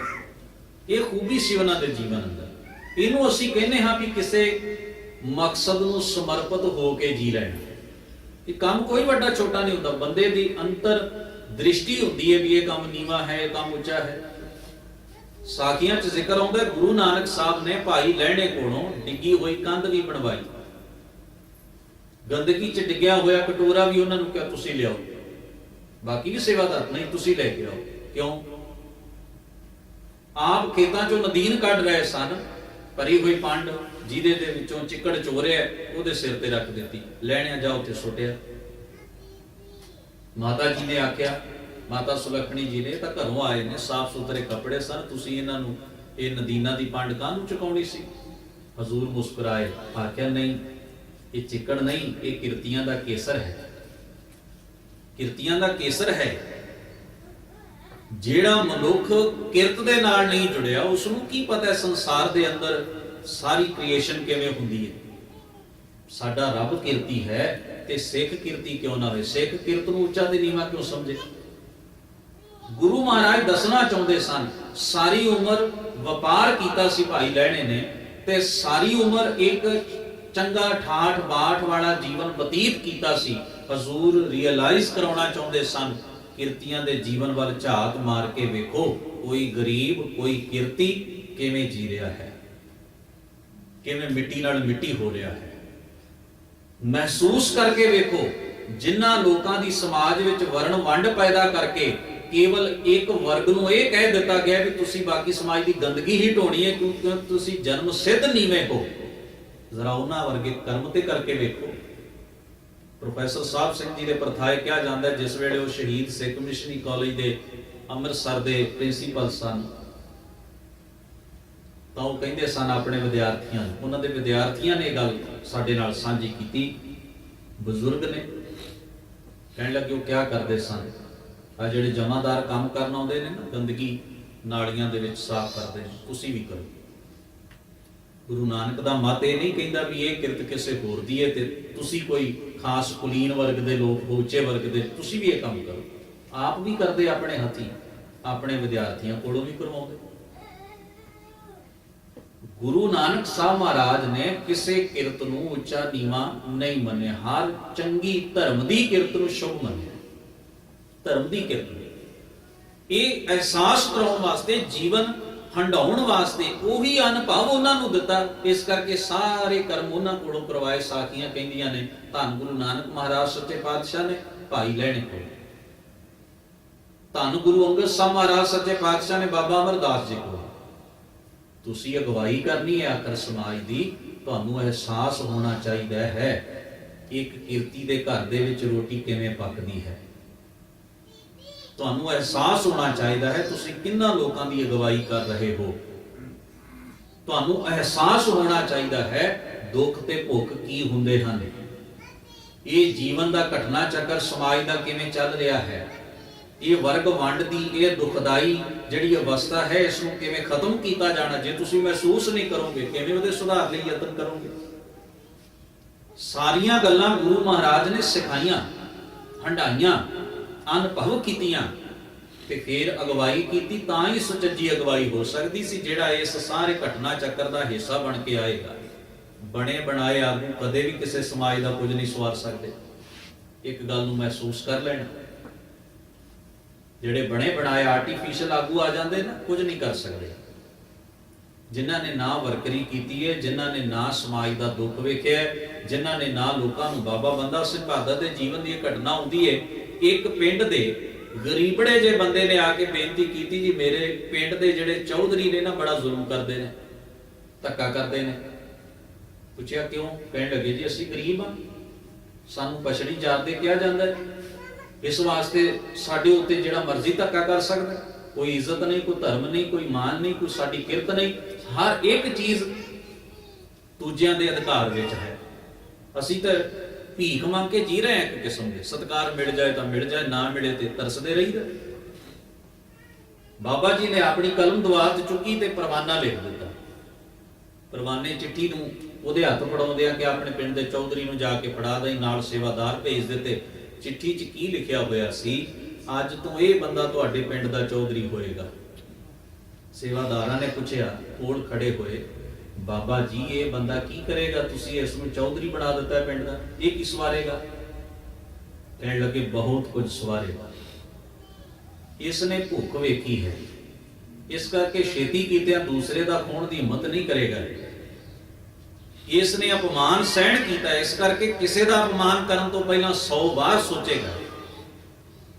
ਇਸ ਨੇ ਇਹ ਸਾਰਾ ਦਮਨ ਚੱਕਰ ਆਪਣੇ ਜੀਵਨ ਉੱਤੇ ਝੱਲਿਆ ਹੈ, ਇਹ ਘੱਟੋ ਘੱਟ ਉਹਦਾ ਹਿੱਸਾ ਨਹੀਂ ਬਣੇਗਾ, ਇਹ ਉੱਚਿਆਂ ਤੇ ਨੀਵਿਆਂ ਨੂੰ ਬਰਾਬਰ ਕਰ ਦੇਵੇਗਾ। ਇਹਦੇ ਤੋਂ ਇਹ ਆਸਤੇ ਰੱਖੀ ਜਾ ਸਕਦੀ ਹੈ। ਬਾਕੀ ਗੁਰੂ ਪਿਆਰ ਵਾਲਿਓ, ਇਹ ਕਿਸੇ ਦੇ ਅੰਤਰ ਆਤਮੇ ਨੂੰ ਨਾਪਣ ਤੇ ਤੋਲਣ ਦਾ ਕੋਈ ਯੰਤਰ ਤਾਂ ਬਣਿਆ ਨਹੀਂ ਸੰਸਾਰ ਵਿੱਚ, ਇਹ ਤਜਰਬਾ ਹੀ ਹੋ ਸਕਦਾ, ਤਜਰਬਾ। ਇਸ ਵਾਸਤੇ ਇਹ ਜਿਹੜੀ ਘਟਨਾ ਅਸੀਂ ਇਤਿਹਾਸ ਵਿੱਚੋਂ ਐਸੀਆਂ ਪੜ੍ਹਦੇ ਦਾ ਭਾਵ ਹੈ ਵੀ ਆਗੂ ਉਹੀ ਸੁਚੱਜੀ ਅਗਵਾਈ ਕਰ ਸਕਦਾ ਹੈ ਜਿਹੜਾ ਲੋਕ ਜੀਵਨ ਦਾ ਹਿੱਸਾ ਬਣ ਕੇ ਅੱਗੇ ਆਇਆ ਹੈ।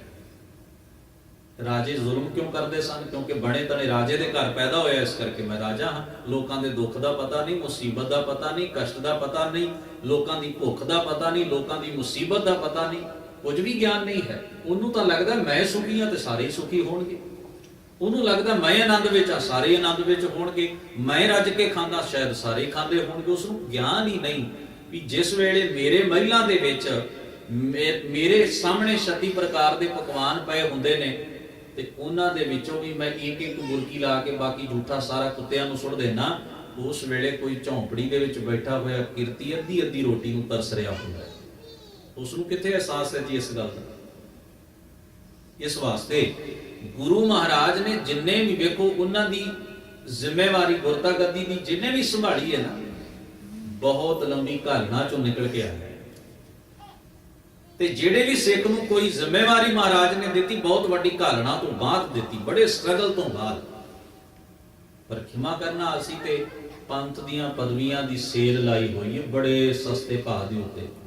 ਜਿਹਦੇ ਕੋਲ ਮਾਇਆ ਹੈ, ਜਿਹਦੇ ਪਿੱਛੇ ਜਿੰਦਾਬਾਦ ਜਿੰਦਾਬਾਦ ਕਰਨ ਵਾਲੇ 2-4 ਬੰਦੇ ਨੇ, ਆਓ ਜੀ ਤੁਸੀਂ ਭਾਵੇਂ ਪੰਥ ਨੂੰ ਵੇਚ ਕੇ ਖਾ ਜਾਓ, ਚੜ੍ਹਦੀ ਕਲਾ ਹੈ। ਅਸੀਂ ਕਿਸੇ ਨਾ ਕਿਸੇ ਢੰਗ ਨਾਲ ਉਸੇ ਸਿਸਟਮ ਦੇ ਗੁਲਾਮ ਆ ਜਿਸ ਤੋਂ ਗੁਰੂ ਪਾਤਸ਼ਾਹ ਨੇ ਸਾਡਾ ਖਹਿੜਾ ਛੁਡਵਾ ਲਿਆ ਸੀ। ਕਿਰਤ ਨੂੰ ਕੋਈ ਮਹੱਤਵ ਨਹੀਂ ਹੈ। ਜਿਸ ਮਨੁੱਖ ਦੇ ਕੋਲ ਵਰਕਰੀ ਦਾ ਗੁਣ ਹੀ ਨਹੀਂ ਹੈ ਭਾਈ, ਉਹ ਆਗੂ ਬਣ ਕੇ ਕੀ ਕਰੇਗਾ? ਖਿਮਾ ਕਰਨਾ, ਹੇਠਲੇ ਪੱਧਰ ਤੋਂ ਉੱਪਰਲੇ ਪੱਧਰ ਤੱਕ ਤੁਸੀਂ ਵੇਖੋ, ਜਿਹੜਾ ਵੀ ਬੰਦਾ ਕਿਸੇ ਜ਼ਿੰਮੇਵਾਰੀ ਦੀ ਪਦਵੀ ਦੇ ਉੱਤੇ ਬੈਠਾ ਹੈ, ਉਹ ਆਰਟੀਫੀਸ਼ੀਅਲ ਜਾਂ ਬਣਿਆ ਤਣਿਆ ਹੀ ਆਉਂਦਾ ਹੈ। ਸੇਵਾ ਦਾ ਚਾਅ, ਤਿਆਗ, ਜਜ਼ਬਾ, ਗੁਰੂ ਦਾ ਪਿਆਰ, ਤੇ ਇਹ ਸਮਝਣਾ ਵੀ ਮੈਂ ਜੋ ਕਰ ਰਿਹਾ ਵਾਹਿਗੁਰੂ ਤੇਰੀ ਰਜ਼ਾ, ਤੇਰੀ ਕਿਰਪਾ ਨਾਲ ਕਰ ਰਿਹਾ, ਇਹ ਭਾਵਨਾ ਨਹੀਂ। ਬਸ ਮੈਂ ਕੀਤਾ, ਮੈਂ ਕਰ ਰਿਹਾ, ਮੇਰੇ ਤੋਂ ਬਿਨਾਂ ਨਹੀਂ ਹੋ ਸਕਦਾ। ਇਸ ਹਉਮੈ ਨੇ ਇੰਨਾ ਕੁ ਜ਼ਿਆਦਾ ਸਾਨੂੰ ਹਨੇਰੀ ਖੱਡ ਵੱਲ ਧੱਕ ਦਿੱਤਾ ਹੋਇਆ। ਉਹ ਜਿਹੜਾ ਨਿਮਰਤਾ ਪੂਰਵਕ ਜੀਵਨ ਹੈ ਕਿ ਮੈਂ ਜੋ ਕੀਤਾ ਹੈ ਸਤਿਗੁਰੂ, ਇਹ ਤੇਰਾ ਤਰਸ ਹੈ, ਤੇਰੀ ਦਇਆ ਹੈ। ਜਿਵੇਂ ਭਾਈ ਸੱਤਾ ਜੀ ਕਹਿ ਰਹੇ ਨੇ, ਹੇ ਗੁਰੂ ਰਾਮਦਾਸ ਮਹਾਰਾਜ, ਤੁਹਾਨੂੰ ਸਿਰਜਣ ਵਾਲੇ ਨਹੀਂ ਤੁਹਾਨੂੰ ਸਵਾਰਿਆ, ਇਹ ਉਹਦੀ ਬਖਸ਼ਿਸ਼ ਹੈ, ਉਹਦੀ ਕਿਰਪਾ ਹੈ। ਜਿਨ ਸਿਰਿਆ ਤਿਨੈ ਸਵਾਰਿਆ। ਪੂਰੀ ਹੋਈ ਕਰਾਮਾਤ, ਇਹ ਇੱਕ ਮੁਕੰਮਲ ਕ੍ਰਿਸ਼ਮਾ ਹੀ ਕਹਿ ਲਓ। ਕਰਾਮਾਤ ਦਾ ਅਰਥ ਵੈਸੇ ਹੁੰਦਾ ਹੈ ਕਿ ਅਨਹੋਣੀ ਗੱਲ ਹੋ ਜਾਣੀ, ਜਿਹਦੀ ਤੁਸੀਂ ਕਲਪਨਾ ਨਹੀਂ ਨਾ ਕੀਤੀ, ਉਹ ਵੀ ਘਟਨਾ ਵਾਪਰ ਜਾਏ, ਤੁਸੀਂ ਕਹਿੰਦੇ ਹੋ ਵੀ ਇਹ ਤਾਂ ਕਰਾਮਾਤ ਹੋ ਗਈ। ਵੈਸੇ ਅਸੀਂ ਪਰਾਲੌਕਿਕ ਕ੍ਰਿਸ਼ਮਿਆਂ ਨੂੰ ਕਰਾਮਾਤ ਕਹਿੰਦੇ ਹਾਂ। ਇਹ ਕਰਾਮਾਤਾਂ ਹਰ ਮਜ਼ਹਬ ਦੀਆਂ ਜਿਹੜੀਆਂ ਇਤਿਹਾਸਕ ਪੁਸਤਕਾਂ ਨੇ, ਉਹਨਾਂ ਪੈਗੰਬਰਾਂ ਦੇ ਨਾਲ, ਅਵਤਾਰਾਂ ਦੇ ਨਾਲ, ਗੁਰੂਆਂ ਨਾਲ ਤਕਰੀਬਨ ਜੋੜ ਰੱਖੀਆਂ ਨੇ ਹਰ ਇੱਕ ਨੂੰ। ਪਰ ਗੁਰਮਤਿ ਵਿੱਚ ਬਖਸ਼ਿਸ਼ ਨੂੰ ਹੀ ਕਰਾਮਾਤ ਆਖਿਆ ਗਿਆ। ਬਖਸ਼ਿਸ਼ ਨੂੰ, ਸਾਡੀ ਰਿੱਧੀ ਸਿੱਧੀ ਵੀ ਬਖਸ਼ਿਸ਼ ਹੈ, ਸਾਡੀ ਕਰਾਮਾਤ ਵੀ ਬਖਸ਼ਿਸ਼ ਹੈ। ਗੁਰਮਤਿ ਬਖਸ਼ਿਸ਼ ਉੱਤੇ ਟੇਕ ਰੱਖਦੀ ਹੈ। ਬਖਸ਼ਿਸ਼ ਕਿ ਵਾਹਿਗੁਰੂ ਦੀ ਰਹਿਮਤ ਹੋ ਜਾਏ। ਉਦਮ ਤੇ ਬਖਸ਼ਿਸ਼ ਦੋ ਮੂਲ ਥੰਮ ਨੇ ਸਿੱਖੀ ਜੀਵਨ ਦੇ। ਇਹ ਉਦਮ ਕਰਨਾ ਹੈ, ਉਦਮ ਨਹੀਂ ਤਿਆਗਣਾ, ਤੇ ਟੇਕ ਉਹਦੀ ਬਖਸ਼ਿਸ਼ ਉੱਤੇ ਰੱਖਣੀ ਹੈ। ਇਸ ਵਾਸਤੇ ਸਤਿਗੁਰੂ ਮਹਾਰਾਜ ਦੀ ਬਾਣੀ ਦੇ ਅੰਦਰ ਕਰਾਮਾਤ, ਰਿੱਧੀ ਸਿੱਧੀ, ਇਹਨੂੰ ਨਾਵੇਂ ਦੀ ਦਾਸੀ ਕਿਹਾ ਗਿਆ। ਰਿੱਧ ਸਿੱਧ ਅਵਰਾ ਸਾਧ ਆਖਿਆ ਗਿਆ, ਰਿੱਧ ਸਿੱਧ ਨਾਵੇਂ ਕੀ ਦਾਸੀ ਆਖਿਆ ਗਿਆ। ਭਾਵ ਉਹ ਉੱਚਾ ਜੀਵਨ ਜਿਸ ਵਿੱਚ ਉਦਮ ਹੈ ਤੇ ਵਾਹਿਗੁਰੂ ਦੀ ਬਖਸ਼ਿਸ਼ ਉੱਤੇ ਅਟਲ ਨਿਸ਼ਚਾ ਹੈ। ਰਿੱਧੀਆਂ ਸਿੱਧੀਆਂ ਕਰਾਮਾਤਾਂ ਜਿਹੜੀਆਂ ਨੇ ਉਹ ਉਸ ਜੀਵਨ ਤੋਂ ਬਹੁਤ ਥੱਲੇ ਦੀ ਖੇਡ ਨੇ, ਯਾਨੀ ਕਿ ਉਹਨਾਂ ਨੂੰ ਕੋਈ ਬਹੁਤੀ ਮਹੱਤਤਾ ਮਾਨਤਾ ਹੀ ਨਹੀਂ ਮਿਲੀ। ਇਸ ਵਾਸਤੇ ਗੁਰੂ ਪਾਤਸ਼ਾਹ ਕਹਿੰਦੇ ਨੇ, ਜਿਨ ਸਿਰਿਆ ਤਿਨੈ ਸਵਾਰਿਆ ਪੂਰੀ ਹੋਈ ਕਰਾਮਾਤ। ਇਹ ਮੰਨ ਲਓ ਇੱਕ ਕ੍ਰਿਸ਼ਮਾ ਵਾਪਰ ਗਿਆ ਹੈ, ਮੁਕੰਮਲ ਕ੍ਰਿਸ਼ਮਾ। ਉਹ ਕਿਹੜਾ? ਆਪ ਸਿਰਜਣਹਾਰ ਹੈ ਧਾਰਿਆ। ਸਿਰਜਣਹਾਰ ਵਾਹਿਗੁਰੂ ਆਪ ਤੁਹਾਡੇ ਹਿਰਦੇ ਦੇ ਵਿੱਚ ਆ ਕੇ ਪ੍ਰਗਟ ਹੋ ਗਿਆ ਹੈ, ਤੁਸੀਂ ਰੱਬ ਵਾਲੇ ਬਣ ਗਏ। ਇਹ ਬਹੁਤ ਵੱਡੇ ਕ੍ਰਿਸ਼ਮੇ ਦੀ ਗੱਲ ਹੋਈ, ਬਖਸ਼ਿਸ਼ ਦੀ ਗੱਲ ਹੋਈ। ਸਿੱਖੀ ਅਤੇ ਸੰਗਤੀ ਪਾਰ ਬ੍ਰਹਮ ਕਰ ਨਮਸਕਾਰਿਆ। ਭਾਈ ਸੱਤਾ ਜੀ ਨੇ ਆਖਿਆ, ਹੇ ਧੰਨ ਗੁਰੂ ਰਾਮਦਾਸ ਮਹਾਰਾਜ, ਤੁਹਾਡੇ ਸਿੱਖਾਂ ਨੇ, ਤੁਹਾਡੇ ਸੰਗਤਾਂ ਨੇ ਤੁਹਾਨੂੰ ਰੱਬ ਰੂਪ ਕਰਕੇ ਜਾਣਿਆ। ਤੁਸੀਂ ਉਹਨਾਂ ਦੀ ਬੌੜੀ ਕੀਤੀ, ਤੁਸੀਂ ਉਹਨਾਂ ਦੇ ਮਦਦਗਾਰ ਬਣੇ, ਉਹਨਾਂ ਨੇ ਤੁਹਾਡੇ ਰਾਹੀਂ ਰੱਬ ਨੂੰ ਵੇਖਿਆ। ਪਾਰ ਬ੍ਰਹਮ ਕਰ ਨਮਸਕਾਰ। ਬਾਣੀ ਦੇ ਵਿੱਚ ਇੱਕ ਪੰਕਤੀ ਆਉਂਦੀ ਏ, ਰਾਮ ਹਮ ਸਤਿਗੁਰ ਪਾਰ ਬ੍ਰਹਮ ਕਰ ਮਾਨੇ। ਰਾਮ ਹਮ ਸਤਿਗੁਰ ਪਾਰ ਬ੍ਰਹਮ ਕਰ ਮਾਨੇ। ਅਸੀਂ ਅੱਜ ਲੱਗ ਪਏ ਹਾਂ ਐਸੀਆਂ ਕੁਝ ਧਾਰਨਾਵਾਂ ਆਪਣੇ ਅੰਦਰ ਪੈਦਾ ਕਰਨ, ਕਿਉਂਕਿ ਅਸੀਂ ਕੇਵਲ ਬੌਧਿਕ ਪੱਧਰ ਉੱਤੇ ਸੋਚਦੇ ਹਾਂ। ਇਹ ਉਹ ਸਨ ਜਿਨ੍ਹਾਂ ਨੇ ਗੁਰੂ ਸਾਹਿਬ ਨੂੰ ਇੱਕ ਕਰਾਮਾਤੀ ਟ੍ਰਿਕ ਵਿਖਾਉਣ ਵਾਲਾ ਜਾਦੂਗਰ ਜਿਹਾ ਬਣਾਉਣ ਦੀ ਪੂਰੀ ਕੋਸ਼ਿਸ਼ ਕਰ ਰੱਖੀ ਹੈ। ਉਹਨਾਂ ਦਾ ਸਾਰਾ ਜ਼ੋਰ ਇਸ ਚੀਜ਼ ਦੇ ਉੱਤੇ ਲੱਗਿਆ ਹੋਇਆ। ਤੇ ਇੱਕ ਉਹ ਵੀ ਹਨ ਜਿਨ੍ਹਾਂ ਦਾ ਸਾਰਾ ਜ਼ੋਰ ਇਸ ਗੱਲ ਦੇ ਉੱਤੇ ਲੱਗਿਆ ਵੀ ਗੁਰੂ ਪਾਤਸ਼ਾਹ ਨੂੰ ਇੱਕ ਮਾਮੂਲੀ ਜਿਹਾ ਸਮਾਜ ਸੁਧਾਰਕ ਬਣਾ ਕੇ ਪੇਸ਼ ਕਰ ਦਿਓ, ਗੱਲ ਸਰ ਜਾਂਦੀ ਹੈ। ਗੁਰੂ ਪਿਆਰ ਵਾਲਿਓ, ਬਾਣੀ ਨੂੰ ਪੜ੍ਹ ਕੇ ਵੇਖੋ, ਗੁਰੂ ਗ੍ਰੰਥ ਸਾਹਿਬ ਦੇ ਵਿੱਚ ਗੁਰੂ ਦੇ ਰੁਤਬੇ ਨੂੰ ਕਿਸ ਤਰ੍ਹਾਂ ਬਿਆਨ ਕੀਤਾ ਗਿਆ ਹੈ। ਭਾਈ ਗੁਰਦਾਸ ਇਸ ਨੂੰ ਬਹੁਤ ਵੱਡੀ ਬਖਸ਼ਿਸ਼ ਕਹਿੰਦੇ ਨੇ। ਗੁਰੂ ਨਾਨਕ ਦਾ ਇਸ ਸੰਸਾਰ ਵਿੱਚ ਆਉਣਾ ਮੈਂ ਨਹੀਂ ਮੰਨਦਾ ਸਧਾਰਨ ਹੈ। ਉਹ ਕਹਿੰਦੇ ਮੈਂ ਤਾਂ ਇਹੀ ਕਹਾਂਗਾ ਇੱਕ ਸਿੱਖ ਦੀ ਦ੍ਰਿਸ਼ਟੀ ਤੋਂ ਕਿ ਰੱਬ ਨੇ ਮੇਰੇ ਲਈ ਭੇਜਿਆ।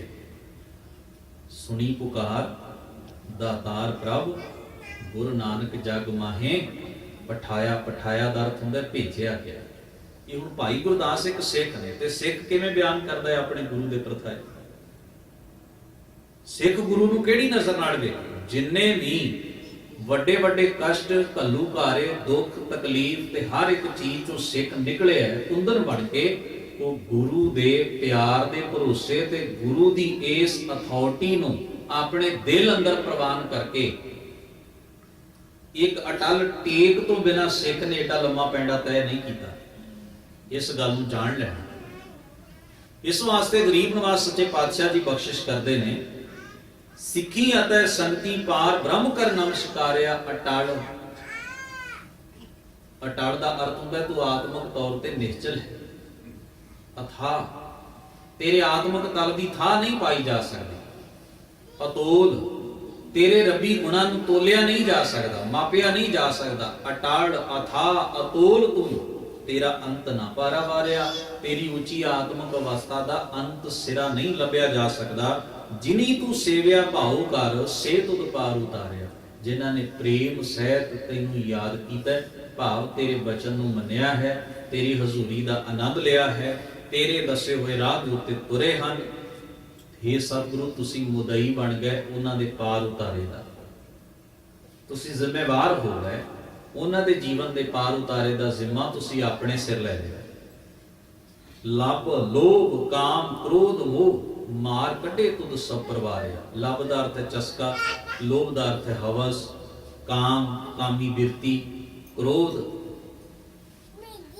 ਗਰਮੀ ਦਾ ਸੁਭਾਅ ਜਿਹਨੂੰ ਤਾਮਸੀ ਸੁਭਾਅ ਕਿਹਾ ਗਿਆ ਹੈ, ਹਿੰਸਾਵਾਦੀ ਸੁਭਾਅ, ਮੋਹ ਗਲਤ ਪਾਸੇ ਦੀ ਖਿੱਚ, ਮਾਰ ਕੱਢੇ ਤੁਧ ਸਭ ਪਰਵਾਰਿਆ। ਸਾਰੇ ਵਿਕਾਰ ਸਮੇਤ ਪਰਿਵਾਰ ਦੇ, ਭਾਵ ਹੋਰ ਵੀ ਨਿੱਕੇ ਮੋਟੇ ਔਗਣਾਂ ਦੇ, ਇਹ ਸਾਰੇ ਵਿਕਾਰ ਤੁਸੀਂ ਉਸ ਸਿੱਖ ਦੇ ਜੀਵਨ ਵਿੱਚੋਂ ਕੱਢ ਦਿੱਤੇ ਹਨ ਜਿਸ ਨੇ ਤੁਹਾਡੇ ਉਪਦੇਸ਼ ਨੂੰ ਮੰਨ ਲਿਆ। ਧੰਨ ਸੋ ਤੇਰਾ ਥਾਨ ਹੈ। हे ਧੰਨ ਗੁਰੂ ਰਾਮਦਾਸ ਮਹਾਰਾਜ ਜੀਓ, ਤੁਹਾਡਾ ਗੁਰੂ ਦਰਬਾਰ ਧੰਨਤਾ ਦੇ ਯੋਗ ਹੈ। ਸੱਚ ਤੇਰਾ ਪੈਸ਼ਕਾਰ, ਤੇਰੀ ਸਿੱਖ ਸੰਗਤ ਦਾ ਇਹ ਸਭਾ, ਤੇਰੀ ਇਹ ਮਜਲਿਸ, ਇਹ ਸਤ ਸੰਗਤ, ਇਹ ਪਸਾਰਾ ਤੇਰੇ ਸਿੱਖਾਂ ਦਾ, ਇਹ ਵੀ ਵਡਿਆਈ ਦਾ ਪਾਤਰ ਹੈ, ਧੰਨਤਾ ਦੇ ਯੋਗ ਹੈ। ਨਾਨਕ ਤੂੰ ਲਹਿਣਾ ਤੂੰ ਹੈ, ਗੋਰੇ ਅਮਰ ਤੂੰ ਵਿਚਾਰਿਆ। ਵੇਖੋ ਇਹ ਵਿਚਾਰ ਹਰ ਇੱਕ ਪੌੜੀ ਦੇ ਵਿੱਚ ਨਿਰੰਤਰ ਤੁਰਿਆ ਆ ਰਿਹਾ। ਹੇ ਗੁਰੂ ਰਾਮਦਾਸ ਮਹਾਰਾਜ, ਤੁਸੀਂ ਹੀ ਗੁਰੂ ਨਾਨਕ ਹੋ, ਤੁਸੀਂ ਹੀ ਲਹਿਣਾ ਹੋ, ਤੁਸੀਂ ਹੀ ਗੁਰੂ ਅਮਰਦਾਸ ਹੋ। ਨਾਨਕ ਤੂੰ, ਲਹਿਣਾ ਤੂੰ ਹੈ, ਗੋਰੇ ਅਮਰ ਤੂੰ ਵਿਚਾਰਿਆ। ਇੱਕ ਬਚਨ ਜਿਹੜਾ ਨਾ ਭੱਟਾ ਨੇ ਕਿਹਾ, ਕਈ ਵਾਰ ਉਹਦੇ ਉੱਤੇ ਸਾਡੀ ਆਪਸ ਵਿੱਚ ਮਨ ਅੰਦਰ ਇਸ ਤਰ੍ਹਾਂ ਦਾ ਖਿਆਲ ਪੈਦਾ ਹੋ ਜਾਂਦਾ ਹੈ, ਇਹ ਕੀ ਗੱਲ ਆਖੀ ਹੋਈ ਕਿ ਸਾਥੋਂ ਜਿਸ ਵੇਲੇ ਉਹਦਾ ਭਾਵ ਠੀਕ ਨਹੀਂ ਨਿਕਲ ਪਾਉਂਦਾ ਤੇ ਅਸੀਂ ਫਿਰ ਉਹਦੇ ਅਰਥਾਂ ਨੂੰ ਬਦਲਣ ਦੀ ਕੋਸ਼ਿਸ਼ ਕਰ, ਯਾਨੀ ਕਿ ਆਪਣੀ ਦੌੜ ਭੱਜ ਫਿਰ ਸ਼ੁਰੂ ਹੋ ਜਾਂਦੀ ਹੈ। ਗੱਲ ਕਹੀ ਸੀ, ਸਤਜੁਗ ਤੈ ਮਾਣਿਓ ਛਲਿਓ ਬਲ ਬਾਵਨ ਭਾਇਓ, ਤ੍ਰੇਤਾ ਤੈ ਮਾਣਿਓ ਰਾਮ ਰਘੁਵੰਸ਼ ਕਹਾਇਓ, ਦੁਆਪਰ ਕ੍ਰਿਸ਼ਨ ਮੁਰਾਰ ਕੰਸ ਕਿਰਤਾਰਥ ਕੀਓ, ਉਗਰ ਸੈਣ ਕੋ ਰਾਜ ਅਪਹਿ ਭਗਤਾਂ ਜਨ ਦਿਓ, ਕਲਯੁਗ ਪ੍ਰਮਾਣ ਨਾਨਕ ਗੁਰ ਅੰਗਦ ਅਮਰ ਕਹਾਇਓ, ਸ਼੍ਰੀ ਗੁਰੂ ਰਾਜ ਅਬ ਚਲ ਅਟਲ ਆਦ ਪੁਰਖ ਫਰਮਾਇਓ। ਭੱਟਾ ਨੇ ਗੱਲ ਆਖੀ ਹੈ,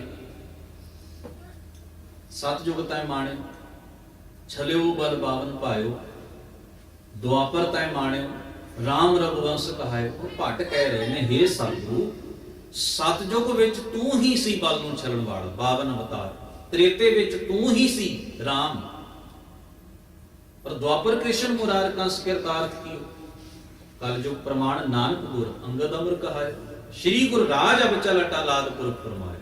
ਹੁਣ ਗੱਲ ਬੜੀ ਉਲਝਵੀਂ ਜਿਹੀ ਹੋ ਗਈ ਕਿ ਜਿਹੜੀ ਗੱਲ ਅੱਜ ਦੇ ਸ਼ਰਾਰਤੀ ਏਜੰਸੀਬਾਜ਼ ਲੋਕ ਇਹ ਗੱਲ ਕਹਿੰਦੇ ਨੇ, ਪ੍ਰਾਪੇ ਗੰਡਾ ਕਰਨ ਵਾਲੇ, ਗੁਰੂ ਨਾਨਕ ਤਾਂ 24 ਅਵਤਾਰਾਂ ਦੇ ਵਿੱਚ ਇੱਕ ਅਵਤਾਰ ਹੈ। ਵੀ ਭਲਿਓ ਪੰਗਾ ਲੈਣੇ ਹੀ ਕਾਹਨੂੰ ਸੀ, ਘੱਟ ਗਿਣ ਲੈਂਦੇ, ਹੁਣ ਤੁਹਾਨੂੰ ਪੂਰੇ ਕਰਨੇ ਪੈ ਰਹੇ ਹਨ। ਕਦੇ ਕਿਸੇ ਨੂੰ ਬੁੱਧ ਨੂੰ ਵਿੱਚ ਜੋੜਦੇ ਹੋ, ਕਦੇ ਗੁਰੂ ਨਾਨਕ ਨੂੰ ਜੋੜਦੇ ਹੋ, ਪਹਿਲਾਂ ਘੱਟ ਗਿਣਤੀ ਰੱਖ ਲੈਂਦੇ। ਇਵੇਂ ਕਈ ਵਾਰ ਪ੍ਰਤੀਤ ਹੁੰਦਾ ਹੈ। ਇੱਕ ਵਾਰ ਸਫ਼ਰ ਕਰਦੇ ਆ ਨਾ, ਇੱਕ ਯੂਪੀ ਦੀ ਇੱਕ ਮੁਸਲਮਾਨੀ ਸੰਸਥਾ ਦੀ, ਇਸਲਾਮੀ ਸੰਸਥਾ ਦੀ ਬੁੱਕ ਸੀ, ਹਿੰਦੀ ਚ ਛਪੀ ਹੋਈ। ਉਹਦੇ ਵਿੱਚ ਇਸਲਾਮ ਤੇ ਸਿੱਖ ਧਰਮ ਦੀ ਸਮਾਨਤਾ ਵਿਖਾਈ ਗਈ ਸੀ। ਤੇ ਮੇਰੇ ਨਾਲ ਇੱਕ ਸਰਦਾਰ ਜੀ ਬੈਠੇ ਸਨ, ਅਸੀਂ ਇੱਕ ਪ੍ਰੋਗਰਾਮ ਤੋਂ ਜਾ ਰਹੇ ਸਾਂ, ਉਹਨਾਂ ਦੇ ਰਿਸ਼ਤੇਦਾਰ ਸਨ ਜਿਨ੍ਹਾਂ ਦੇ ਘਰ 'ਚ ਪ੍ਰੋਗਰਾਮ ਸੀ।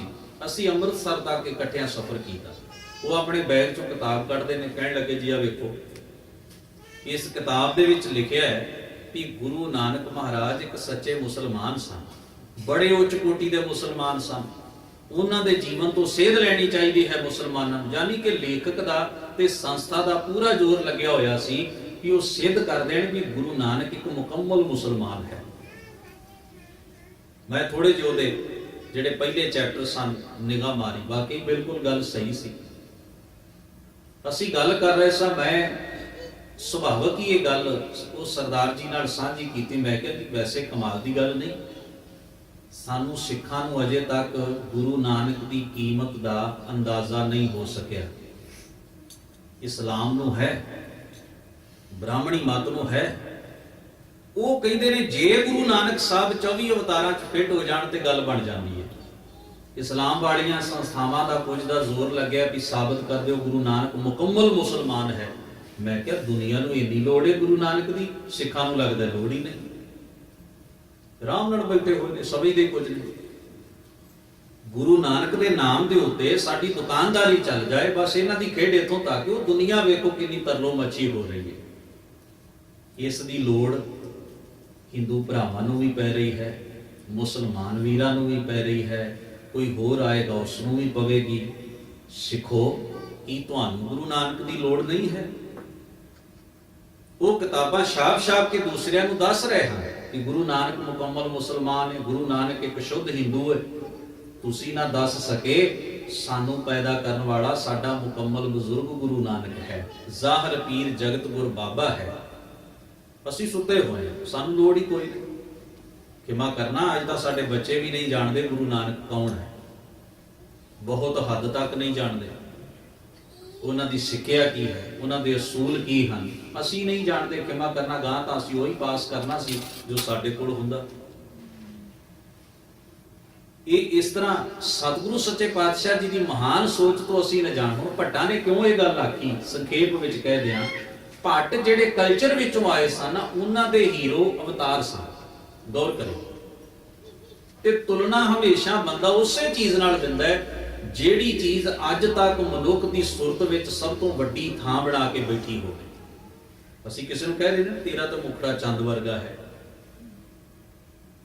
ਚੰਦਰਮਾ ਵਰਗਾ ਮੁਖੜੇ ਦਾ ਕੀ ਅਰਥ? ਤਸ਼ਬੀਹ ਤੇ ਦੇਣੀ ਹੈ ਨਾ ਕਿਸੇ ਚੀਜ਼ ਨਾਲ, ਤੁਲਨਾ ਕਰਨੀ, ਤਸ਼ਬੀਹ ਦੇਣੀ, ਉਪਮਾ ਦੇਣੀ। ਹੁਣ ਜਪਜੀ ਦੀ ਬਾਣੀ ਦੇ ਅੰਦਰ ਕਿਹਾ ਗਿਆ ਹੈ ਗੁਰ ਈਸ਼ਰ, ਗੁਰ ਗੋਰ ਬ੍ਰਹਮਾ, ਗੁਰ ਪਾਰਬਤੀ ਮਾਈ। हे गुरु तू ही मेरे वास्ते ईश्वर है, तू ही मेरे वास्ते ब्रह्मा है, तू ही मेरे वास्ते पार्वती माई है। ਭੱਟਾਂ ਨੇ ਆਖਿਆ ਸਤਿਗੁਰੂ ਤੂੰ ਹੀ ਸਾਡੇ ਲਈ ਸਤਜੁਗ ਦਾ, ਤ੍ਰੇਤੇ ਦਾ, ਦੁਆਪਰ ਦਾ ਸਭ ਕੁਝ ਤੂੰ ਹੀ ਹੈ, ਸਾਡੀ ਇਕਾਗਰਤਾ ਤੇਰੇ ਉੱਤੇ ਹੈ। ਸਾਨੂੰ ਰਾਮ ਕ੍ਰਿਸ਼ਨ ਦੇ ਮਗਰ ਜਾਣ ਦੀ ਜ਼ਰੂਰਤ ਨਹੀਂ, ਸਾਡੇ ਲਈ ਤੂੰ ਹੀ ਉਹ ਸਾਰਾ ਕੁਝ ਹੈ। ਜੇ ਇੱਕ ਮੁਕੰਮਲ ਮੁਸਲਮਾਨ ਆ ਕੇ ਉਹ ਆਖੇਗਾ ਹਜ਼ੂਰ ਮੇਰੇ ਲਈ ਤਾਂ ਤੂੰ ਹੀ ਪੈਗੰਬਰ ਹੈ। ਭਾਵ ਨੂੰ ਸਮਝਣਾ ਹੁੰਦਾ ਹੈ ਗੱਲ ਦੇ ਨੂੰ। ਭਾਈ ਗੁਰਦਾਸ ਜੀ ਨੇ ਲਿਖਿਆ ਗੰਗ ਬਨਾਰਸ ਹਿੰਦੂਆਂ, ਮੁਸਲਮਾਨਾਂ ਮੱਕਾ ਕਾਬਾ, ਘਰ ਘਰ ਬਾਬਾ ਗਾਵੀਏ ਵਜਨ ਤਾਲ ਮਿਰਦੰਗਰ ਬਾਬਾ। ਜਿਸ ਹਿੰਦੂ ਸੱਜਣ ਨੂੰ ਬ੍ਰਾਹਮਣੀ ਕਰਮ ਕਰਨ ਵਾਲੇ ਨੂੰ ਸਮਝ ਆਈ, ਉਸਨੇ ਆਖਿਆ ਗੁਰੂ ਨਾਨਕ ਤੂੰ ਹੀ ਮੇਰੀ ਗੰਗਾ ਹੈ, ਤੂੰ ਹੀ ਮੇਰਾ ਬਨਾਰਸ ਹੈ। ਜਿਸ ਇਸਲਾਮ ਵਾਲੇ ਨੂੰ ਗੁਰੂ ਨਾਨਕ ਮਹਾਰਾਜ ਦੇ ਮੱਤ ਦੇ ਅਨੁਯਾਈ ਬਣਨ ਦਾ ਸੁਭਾਗ ਪ੍ਰਾਪਤ ਹੋਇਆ, ਉਸਨੇ ਆਖਿਆ ਮਹਾਰਾਜ ਤੂੰ ਹੀ ਮੇਰਾ ਮੱਕਾ ਹੈ, ਤੂੰ ਹੀ ਮੇਰਾ ਕਾਬਾ ਹੈ। ਹੁਣ ਜੇ ਸ਼ਬਦਾਂ ਨੂੰ ਪੜ੍ਹ ਲਓ, ਕੀ ਗੁਰੂ ਨਾਨਕ ਮੱਕਾ ਹੈ, ਕੀ ਗੁਰੂ ਨਾਨਕ ਗੰਗਾ ਹੈ? ਪਰ ਭਾਵ ਨੂੰ ਸਮਝਣਾ ਕਿ ਉਸਨੇ ਸਾਰੇ ਆਸਰੇ ਛੱਡ ਕੇ ਆਪਣੀ ਟੇਕ ਗੁਰੂ ਨੂੰ ਬਣਾ ਲਿਆ, ਔਰ ਗੁਰੂ ਨੂੰ ਕਹਿ ਰਿਹਾ ਮੇਰੇ ਲਈ ਸਾਰਾ ਕੁਝ ਤੂੰ ਹੀ ਹੈ।